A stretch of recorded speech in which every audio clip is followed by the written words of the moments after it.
says it has successfully restored the national power grid following its collapse at 4:28 p.m. on Thursday. The transmission company, in a statement on Friday, said the grid attained full recovery by 9 p.m. on the same day. Nigeria's national power grid collapsed 46 times from 2017 to 2023, the International Energy Agency said in a report. So, why do we go through these grid collapses? And why do they happen so often?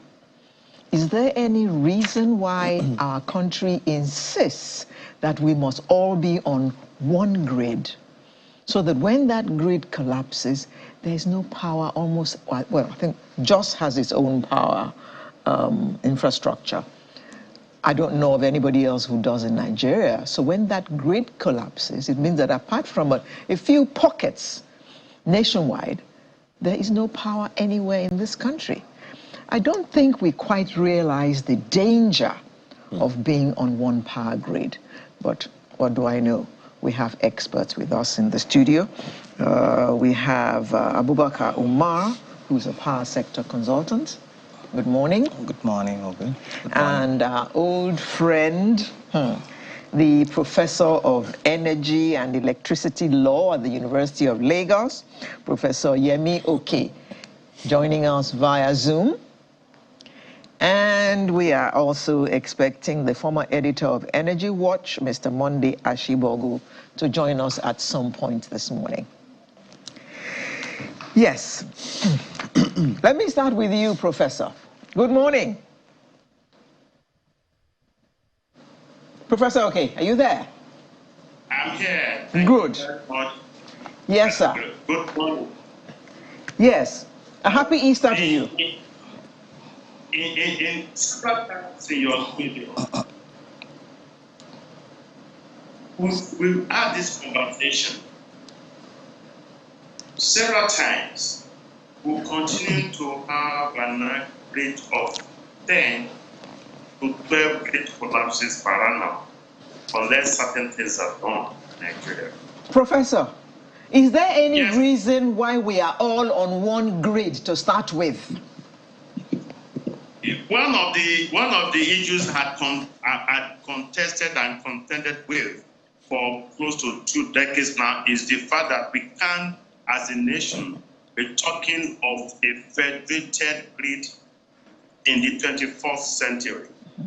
I also, like jokingly said, national grid is otherwise called National Grid, GREED. And one of the programs will help me amplify it as grid. So talking seriously is one kind of regulatory anomaly we shouldn't have had as a country. But, you know, it has a history behind it. And we shouldn't even be bothered about the history because power started as a kind of intervention. The colonial era from Nigeria and all sorts. But now we are growing and we're growing as a country. We now need to think out with the grid infrastructure. We should now be talking of regional grid structure, state grid structure, decentralized grid structure, and all this will have been emphasized. I think steps are being taken now gradually to address those concerns. And it's not something that's going to end anytime soon. Because the reasons why we tend to have these grid collapses are not been seriously addressed. One, energy is something that you cannot stop. When you've been hearing of load rejection by certain districts, those are economic issues the economic and regulatory issues that have been addressed. For instance, if a particular district is given 300 megawatts, they look at the mathematics because we have already generated additional megawatts selling since we privatized. So we still been managing the poverty of 4,500 megawatts since more than a decade of privatization. So this need to factor in their production cost. But we have not increased generation. So the cost of production is going to be around the insignificant megawatt that we are generating. So for them to maximize gains, they target the homes of people like Antialero in the BGC, Havana, Highland, sell power to. Well, now we know, at least now you've given us an idea of why some things happen. Only for those, just 1 second, Prof. Only for those. I'm not trying to bring Antialero, but people, they will not give to Ajibule and the support because the issue now is not even the supply, Prof. I think the issue that we are trying to deal with now is the infrastructure that is powering the electricity in itself. Mr. Omar. Part of it. The supply is part of it because they reject those. Okay. Once they reject those, they can't store it. Okay. It snaps off. Then the grid is dilapidated. Load rejection is part of it. Of course, if you bridge. In your homes, if you allow two wires to break, two hard wires to break, it's going to snap off. So when we have overgrown trees by transmission infrastructure, they breach those things and they snap off. There's so many reasons why we tend to have. Talking seriously, rejection is. At the minister is talking seriously about it. Okay, well, Mr. Omar, just 1 second, Prof. Mr. Omar is also here with us. This conversation has been on for quite a while, and it's almost become, has it not even become so normal for Nigerians to expect that there will be no, in fact, as some people say, electricity from the national grid is the backup. And that they prioritize their own sources of power, their solar system, their generators, and all of those things. How significant is this for you? Yeah, thank you, good morning once again. The issue of the national grid, as you said, has become a new normal. But then, as Prof was saying, the major issue we have on the grid is the supply problem. And there is that clamoring about why are we on centralized, grid? We're supposed to be on a decentralized. But then it's just solving the problem by half. Because the reason why the grid is collapsing is because of the short of supply. They are managing the supply. So what assurance do you have that if you decentralize it, you are going to have a lot of supply? You are still going to have a grid that is collapsing at a decentralized level. Really? Yes, that's correct. If you did not solve the structural problem, it will keep collapsing because the supply problem is the reason why the grid is collapsing. We demand more electricity while the generators, the GENCO companies are not able to give us the power that can be able to use. So that's the reason why the grid will collapse. Okay, if you decentralize, which means not all the power generated is going into a national grid. Exactly. You have other avenues of distributing them. Yes. Will it still be lost? Of course, if the demand is higher than the supply. Let me give you, for instance, now. Demand will always be higher than supply. Come on, until we're generating 100,000 kilowatts. How much should we be generating? That's the question I think you should ask first time. That's the first question you're supposed to ask. Okay, what is our demand? What's our capacity level? Okay, what is our demand? So researchers said that we need at least about 40,000 to sustain us. For and the entire country to take up the entire. 40,000. Yes, 40,000. That's as at, I think, last 2 years when I read the report. So now I believe that it will increase. Okay, let's say 50 now. Okay, let's say 50. But then the installed capacity we have, based on the report by the Regulatory Commission, we have installed capacity from about 20 to 30 GENCOs of 12,000 megawatts. That's installed capacity. I'm talking about, the capacity. But what is readily available to be given is just like saying your car tank is maybe 100 liters, but then what you are able to fuel is only 30 or 40. That's what we have. We have 12,000 megawatt installed capacity, but what we are able to give out to the nation is around 3,000 to 4,000. Why is that? Because of problem of gas constraints. You have problems of, aging of equipment. Some of them are, for 30 years, 40 years, cannot be able to optimally operate at a level that we require. Okay. In the hydro aspect, you have a low water level. Okay. And then you don't have money to incentivize those people, that's the GENCOs, to fix the system and then to do it. So you realize that we are dealing in a multifaceted problem. This is sounding like we should just give up. Aren't the GENCOs fully privatized? They are not fully. We have, the GENCOs are about, 3 categories. We have the NIPP, National Independent Power Project, and then we have the privatized one. those ones that are, concessionaires, and then we have those IPPs, independent power plants, separately. So some of them, I would say, are privatized, while some are not privatized. The NDPAC is managing those NIPPs, while there are privatized ones, which we know, like Geregu. I think that's another problem altogether. Another discussion. Another conversation altogether. Mr. Ashibogu. Yeah. Now, we're talking about decentralizing this thing, so we don't have one power grid, which when it collapses means that everything there's no power collapses anywhere in Nigeria.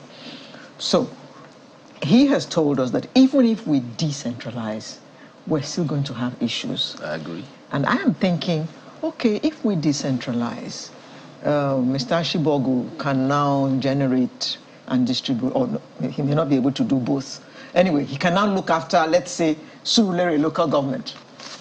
He's going to have his own infrastructure to do that, isn't he? Definitely. What he is going to generate is not going into the national grid.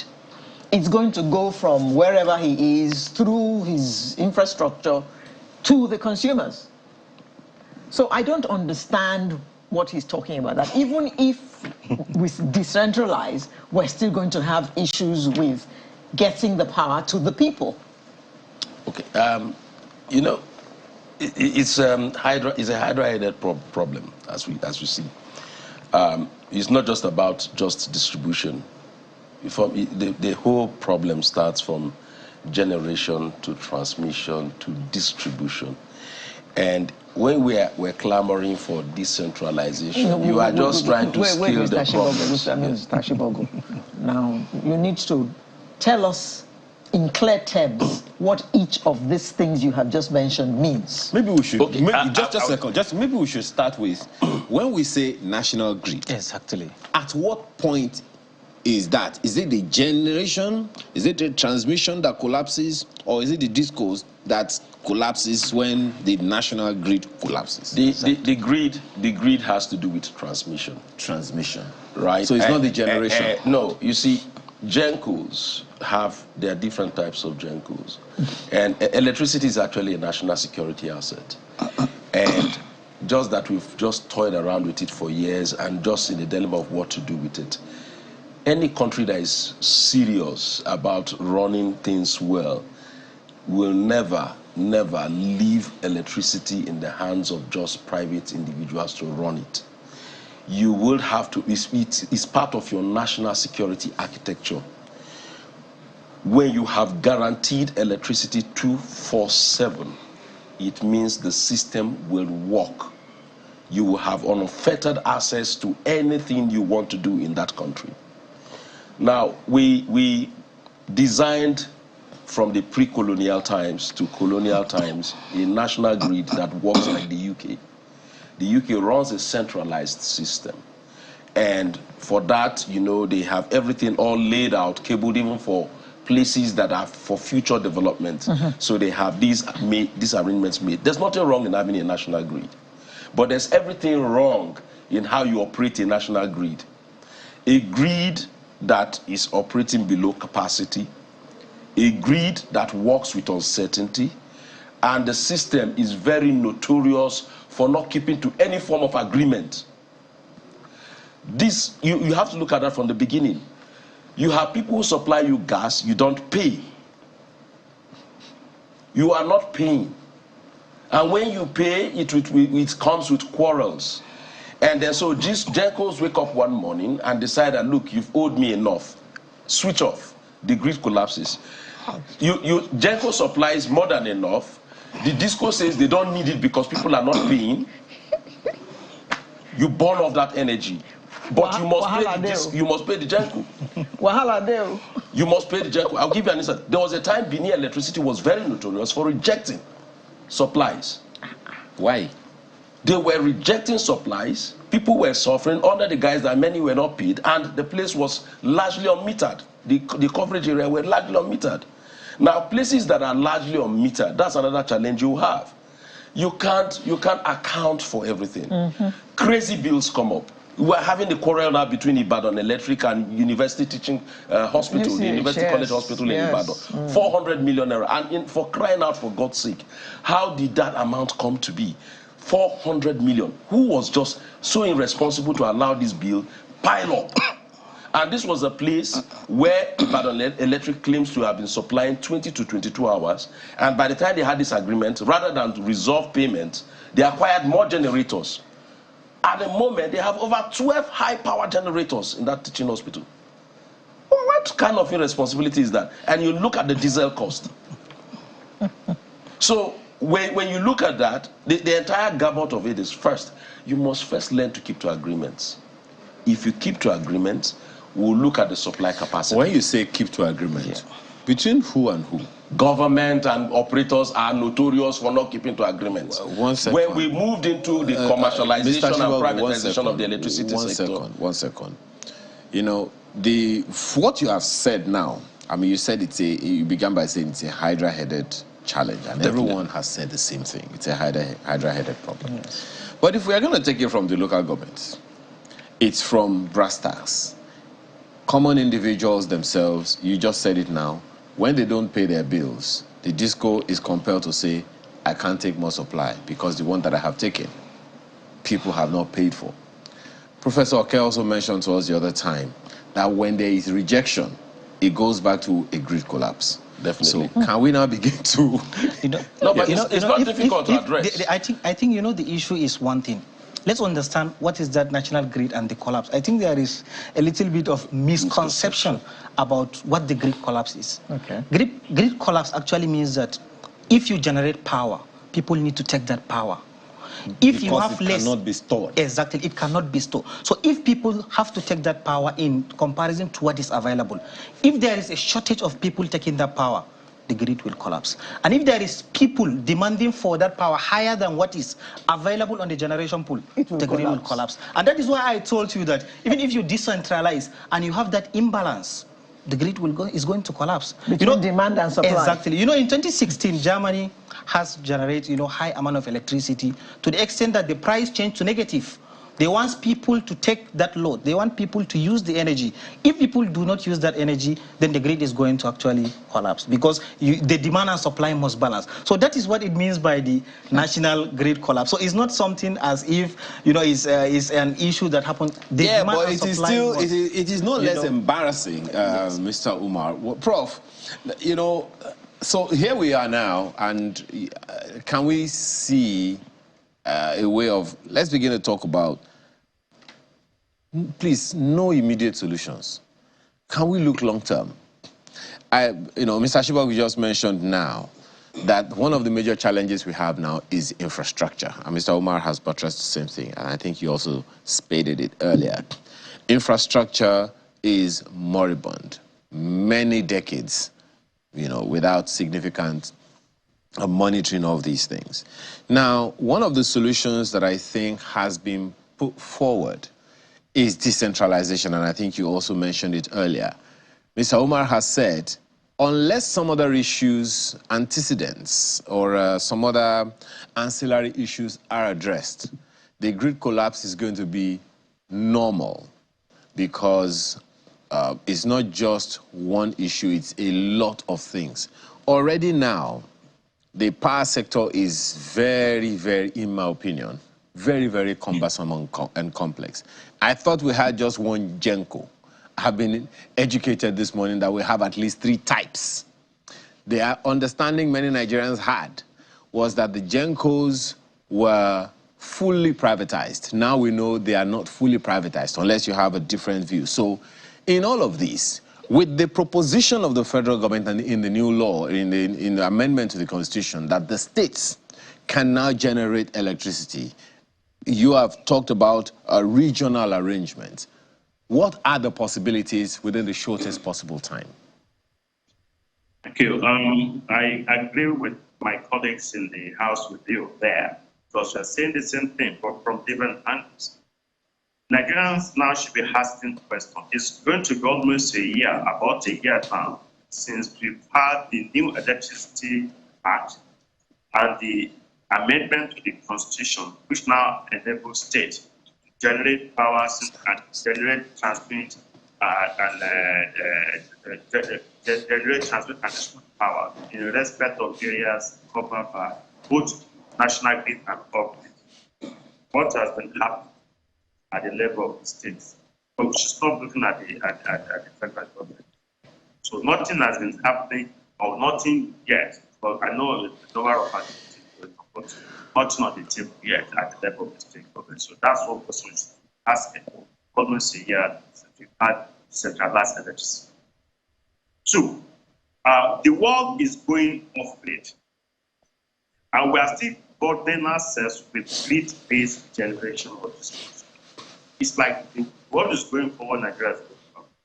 That's not the way to travel. We should emphasize extensively of grid-based generation transmission, captive renewables, and heated solarization. It means, what have you?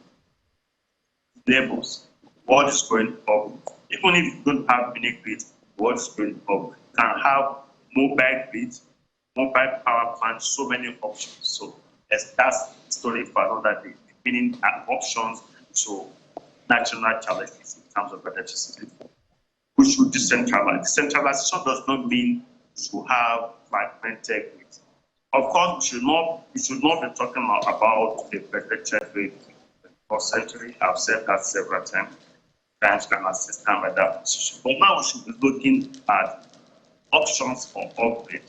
I blame the federal government also, because this year the transmission component is 100% owned by the federal government. Federal government, perhaps and state, is holding 40% in the discos and GENCOs. And we have almost 95% combined forces of the discos being technically insolvent. What do we expect them to do? Because government is a major shareholder, and we have a company that's not done well. What have you done? What are you doing about the company? So there's a whole lot of it.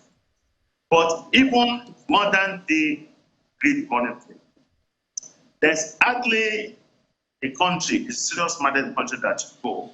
With the aid of digital and high-tech infrastructure, you can monitor your grids. You can monitor your transmission power lines. You can speculate. So we really need to also invest in high-tech digital monitoring of our grid infrastructure. As bad as they are currently, then we need to now focus on going upgrades. Then we should pack up the so-called centralized grid and go decentralized option. Okay. Then just the issue of the road rejection and infrastructure and human factors as to those entities. Then we can start to have some. Well, it's clearly it's a very long to-do list. But Mr. Shibogu, operationalizing this new law, this new provision of our laws, that states can now generate their own electricity, is something a number of people have wondered how feasible within the shortest or even medium term. I forgot the name of the man behind geometric power in Abia State, Professor Patinaji, who said, when we asked him, how long does this thing take? He says it shouldn't take anything more than 3 years to set up the kind of thing that is happening in Abia State, and it took him 20 years. So in terms of operationalizing the provision for states to generate their own electricity, in your opinion, what are the hurdles to cross? Okay, we've looked at first the legal framework, which has now been taken care of. But I keep saying that you don't sometimes have to wait for those legal frameworks to be adjusted to do what you need to do. I've said it in this forum here, in previous programs, that there is no government house in Nigeria that is on the national grid. All government houses are powered independently. They have 24 hours electricity, and some of them power quarters around them. Since when? So just a second. They're not experiencing what we are experiencing. They don't understand our no government complaints. house that is serious would rely solely on distribution of electricity from a disco. There is no government house, I stand to be corrected, that is not independently powered in this country. They've started that. They started with that. This Lagos State did an experiment with hospitals. with hospitals. And at the time they were doing this in partnership with discos. So if you were living around general hospitals, there was the tendency for you to enjoy uninterrupted power supply. But I think that has been reversed. Okay, good. They did that. They did that with the water supply plants. So you see, there's no rocket science about it. It could take you 18 months on an average to build a gas power plant.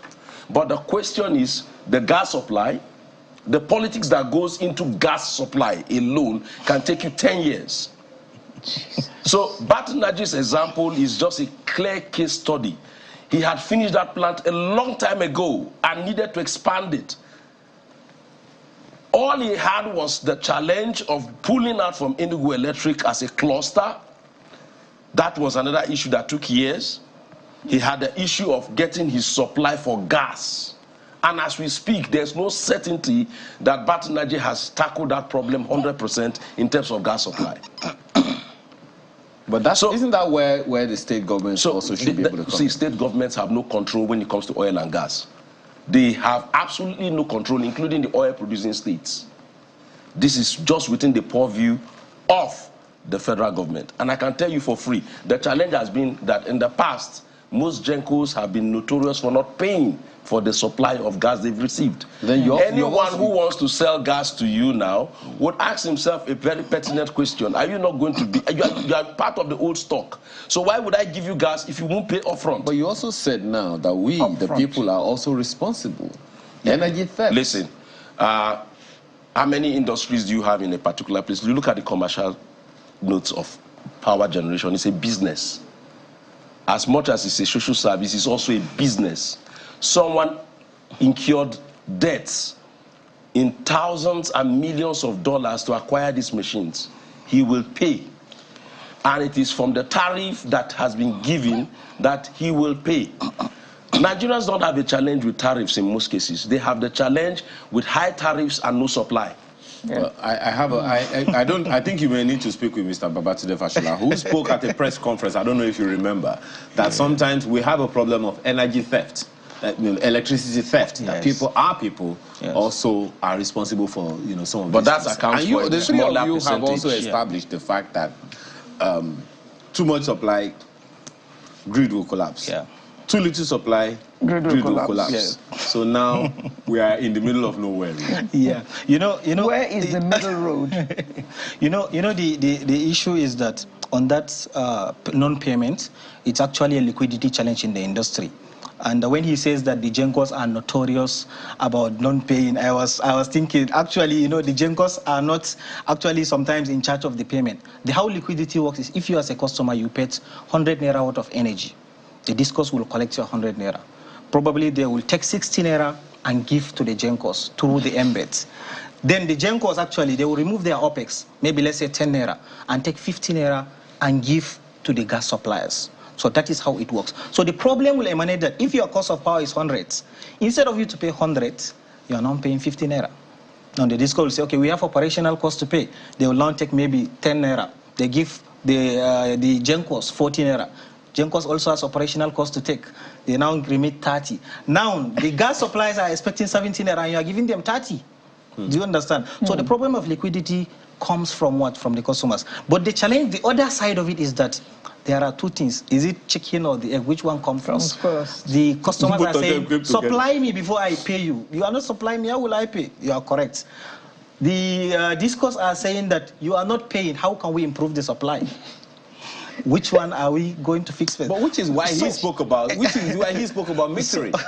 Exactly. Metering is costly now. Metering is, if you look at the economics behind metering, is number one, is costly, it takes time, and there are a lot of unnecessary costs to it, monitoring and other But if issues. You don't do it, you will not get your money. So you have to do it. Exactly. So which brought the question, I said, which one comes first? Do you invest? As a businessman, if you got into an environment, you need to invest. We all agree to that. Yes. But then what happens if you do little investment and you realize that people are actually bypassing the process? Will you be incentivized to increase your investment in that sector? Then you must now create some kind of system that cannot be bypassed. Exactly. Which is the reason why nowadays I see that meters are put up Upstream meters. They're up near heaven. So you really have to be desperate to climb on those things to go and start fiddling with your meter. If I ask you one thing, do you remember when Abuja Electricity released their list of debtors, the government agencies only? It was mainly government. Yeah, it was mainly government. And do you see how a lot of serious agencies are unable to pay their bills? Huge bills. Let's say that it's 47 billion. Let's say 50% of it is maybe 23 or something. Billion. If they will pay that amount, it will help. But why is the government not paying their bills? It will help. Now, you expect citizens are saying, if Ministry of Power is owing, why will I pay? Why will I pay? Now, Professor, we're talking mainly about gas. Is it because gas is the cheapest way to generate electricity? What happened to hydro, and what other means are there that can generate electricity? Especially these days when it's so sunny and so hot. There are a number of options, actually. But gas is key. And as one of the guests mentioned, that gas is central. Because the discos and gencos don't control gas supply. And even under the Petroleum Industry Act 2021, where we have domestic gas obligation written into the laws, meaning the gas producers must, designate a certain component of their production for domestic consumption. That's difficult to comply with because gas is an international commodity, is bought and sold in advance. And you expect them to sell gas is a product that sells at international rate. So if they're going to sell or just give gas for domestic consumption in line with their domestic gas obligation, they're going to be at a loss. And no serious-minded business business person will want to do that. So we have that challenge because it's difficult for them to comply with their basic gas obligation, which will have enabled the power sector to try better. But then we have over each subsidy to the power sector, which should also mention, because the obligation as to payment for gas supply for the purpose of GenCos is at the level of MBED. MBED is kind of a stopgap arrangement that enables GenCos to produce, of course, pay for gas, and the shortfalls, of course, the government is zero. As Nigeria is Professor, I beg your pardon. Are you insinuating that the gas used internally, as in the gas used by our generating companies, is sold to them in dollars? Let me explain this. Even in your studios, I said gas is an international commodity. For instance, if it takes $400 to $750 of gas internationally, there is huge demand for gas internationally. And because you are telling them to also make gas available for domestic consumption, you are telling them to now sell their gas at $200 as against internationally competitive prices of $100. Would they listen to you? Because for them to produce the gas is hugely expensive, and there's a huge international market there. So even it's whatever gas they produce is bought and sold in the international market. And now to force them to comply with their domestic gas obligation is difficult because they are selling gas GenCos at the loss. And that's the truth. Not when we go to the challenges of the power sector, it's huge. I was in a training with Kaduna and Kano Disco. They were also voicing their concerns. They supply electricity to certain neighborhoods, which I'm not going to mention. And they needed to go and take appropriate reading of the meters there. I don't know, I'm not an outsider, so I was hearing Bashiga thing for the first time. Then I said, when they get to the neighborhood, they say Bashiga, meaning they cannot enter. So if they can't enter the neighborhood, how would they take appropriate reading? So there's a good meter bypass going on there. Industry bypass, big men bypass meters. And there was a scenario of a particular community where they have about 15 passes. And they were saying like 10 of them bypass already. So only 5 are in. And the cost, the megawatt that is distributed in that neighborhood is being spread on the 5 loyal percentage users. because others have bypassed. So there's a huge problem of bypassing, which are human issues causing some of the problems. Government agencies are also going this. So the power sector is a mess, and I'm blaming it on the regulator. So if you have a sector that is not traded, if you are the one regulating geckos, and most of them are technically insolvent, if you have laws that are not being complied with, those are not issues of the federal government. Those are governance regulatory issues. And even the operators are even complaining that they blame it on the regulator. You know, Prof, anyway, let me come back to the studio. Mr. Ashibogu, so are we saying that every time the grid collapse happens, it is Nigerians that caused it? And I'm not talking about Nigerians as government officials. I'm talking about Nigerians who use the electricity. Well, it's not operating. The grid is not in isolation. It's meant for Nigerians to be consumed by Nigerians. And so Nigerians don't get enough, it collapses. They get over, it collapses. So what are you talking about? The answer is very simple. Maybe you just ask a rhetorical question. But the fact remains that, I mean, come on. You don't give enough, it will collapse. You give more than enough, it will collapse. So all you need to do... What can they now do to prevent it from collapsing? Well, there are a lot of things we can do, but you see, we like to play... I'm not over this yet. I mean, come on. You know, it's... You use enough, collapse. You don't use enough, collapse. No, if you use enough, I think it remains steady. But if you don't use enough, it will collapse. If you get more than enough, it will also collapse. So the thing is, how do you know when it's enough? Because you are talking about installed capacity from 26 on-grid, right? We have 26 on-grid gencos. 26 gencos are linked to the national grid. Okay. Right? 26 of them are linked to the national grid. The government is a major stakeholder, owning 40% in all gencos that have history from the old NEPA. Okay. The same applies to discos. TCN is owned 100% by the federal government. Now, you have these organizations, and then you still have government ministries, departments, and agencies owing in billions of naira for bills that they have refused to pay. Okay. Now, you can't even get the police to arrest me now for owing because they are owing. You can't tell, I don't, if any policeman comes to arrest me, I will tell him, you are owing. You have no moral obligation as a ministry, department, or agency to Nigerians when you, as the government, is having a larger chunk of the debt. It makes joke of the whole thing. You are owing yourself. Good. And that to make matters worse, I recall when Sam Amadi was in NEC, the federal government went to the World Bank for interventions into metering in this country. We are aware of the commitment of the World Bank in millions of dollars to the national metering program. The part of government to meet with that obligation has not been done.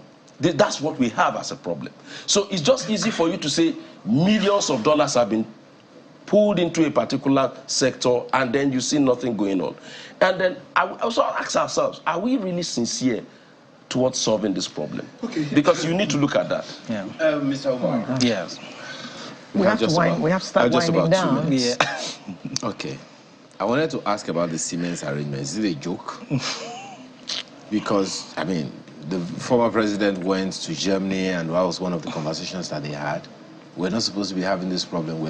Just do that in 30 seconds and then we can take last words. Yeah, you know, I think the Siemens is moving, albeit not faster than we anticipate.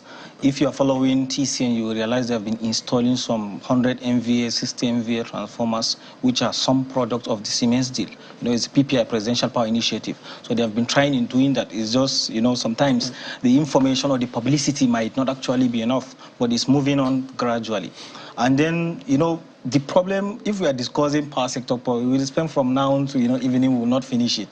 But then when we look at the solution and how, as you're talking about the grid issues, you know, to make it up, let's say TCN have actually tried in 2022, I will say they spent 353 days without, you know, grid collapse. They have been able to balance it. You know, you are complaining this morning we don't have light. if they take off the lights, it's part of the process to balance the grid. That is the reality. No, wait, slow down. No, I didn't hear that. We need to take the last No, word. what he said just now. No, I need to clarify, yes, so that he will understand. That when they take light, yes, when there is power outage, yes, it's to balance light. Yeah, it's part of the process to balance. So if they don't take light, no, I'm saying it's part, which means there might be faults. Fault might happen. But recall when Bat Naji, the same Bat Naji, was Minister of Power. Yes. We went through periods where we had minimal power outages. Yes. What magic was he doing at that time? You know, so many. Because the power was coming from this same grid we're talking about. Exactly. But if you look at that time, you know, our consumption with now, it's a bit different. When you look at the data, you realize that at that time, even though we don't have enough, but the way we are consuming is a bit different from now. So the issues are much. I believe we can be able to resolve that. But the issue of solving grid collapse, I believe we can do that, but we are going to feel it. Because it all goes down to money. Okay. We need to take your last words now. Professor, let me start with you, sir. Your last words. What is there to look forward to? Is there any hope for us where power is concerned? And we all need power. 30 seconds. Well, let me just talk about the fact that I'm not as optimistic as to the Siemens thing, like he has the best of representing Abaka for NASA. The same thing, the Bible thing happened, just about my contract. So we see going forward and backward at the same time. But then I've said we need to go for another round of the acquisition and financing, both of the Gencos and Discos, before we get to it. And I said that 50 years ago, I still stand by it. I was hoping for no. Mr. Ashibagu. Well, I share Professor's thoughts in that I'm not optimistic about some of this. I think the way to go is look at this clusters. Why must you all dampen our enthusiasm like this? Well, it's okay for you to be enthusiastic, but it's also not okay for you to be hopeful about something that won't happen. You know, they say if you know a problem, you will not be that optimistic than somebody who doesn't know. So if you know the problem of the sector, you will have to take some reservation. I believe that our power sector problem will solve the day we realize that the electricity industry is actually not a social good. I believe this is the time that we'll begin to take direction. And that is something that comes with us from our colonial days where we thought, oh, utilities and stuff are supposed to be free. Government should give us free power, give us free water. So when we begin the conversation that is actually, you know, an expensive commodity, but then do we have the earning capacity? Please don't answer that question. Thank you very much, gentlemen. We were discussing the matter of the grid collapse with Mr. Monday Ashibagu, former editor, Energy Watch, who was with us in the studio, as well as Abubakar Umar, a power sector consultant, and also with Professor of Energy, Electricity Law, University of Lagos, Professor Yemi Oke, who joined us virtually. Thank you all, gentlemen, for coming to share your insight with us this morning. Thank you. Happy Easter to you all. Happy Easter. Thank you. Sunrise will return in just a moment with another interesting conversation. Do stay with us.